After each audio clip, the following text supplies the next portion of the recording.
Son günlərdə havaların soyuması ilə əlaqədar olaraq ölkə ərazisində kəskin respirator virus infeksiyalarının, o cümlədən qripin yayılmasında mövsümi artım müşahidə olunur. Bu barədə Səhiyyə Nazirliyinə məlumat verilib. Bildirilib ki, hava şəraitinin dəyişməsi, insanların qapalı məkanlarda daha çox vaxt keçirməsi və immun sisteminin zəifləməsi bu infeksiyaların geniş yayılmasına şərait yaradır. Hazırda əhali arasında ən çox rast gəlinən kəskin respirator virus infeksiyaları adətən yüksək hərarət, öskürək, boğaz ağrısı, ümumi halsızlıq və bəzən ağırlaşmalarla müşahidə olunur.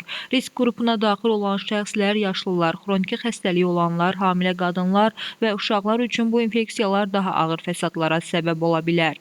Kəskin respirator virus infeksiyalarına qarşı mübarizədə profilaktik tədbirlər, xüsusilə peyvəndlənmə mühüm rol oynayır. Səhiyyə Nazirliyi tərəfindən profilaktik və əks epidemik tədbirlərin gücləndirilməsi məqsədilə qrip əleyhinə Sanofi Pasteur şirkətinin istehsalı olan tam təhlükəsiz və yüksək keyfiyyətli vaksin preparatları ölkəyə gətirilib. Qripə qarşı peyvənd infeksiyaya yoluxma riskini azaltmaqla yanaşı, xəstəliyin ağır keçməsinin və ağırlaşmasının qarşısının alınmasında effektiv vasitə hesab olunur. Bununla yanaşı, vətəndaşlara şəxsi gigiyena qaydalarına riayət etmək, əlləri mütəmadi olaraq yumaq, qapalı və sıx məkanlarda tibbi maskalardan istifadə etmək, xəstəlik əlamətləri müşahidə olunduqda evdə qalmaq və özünü müalicədən çəkinərək vaxtında həkimə müraciət etmək tövsiyə olunur. Əhalinin sağlamlığının qorunması və respirator xəstəliklərə yoluxma hallarının azaldılması məqsədi ilə Səhiyyə Nazirliyi vətəndaşların məsuliyyətli davranmağa, xüsusilə risk qruplarına daxil olan şəxsləri mövsümi qripə qarşı peyvənd olunmağa çağırır. Qeyd edək ki, qripə qarşı vaksinasiya tam ödənişsizdir. Yaşayış və ya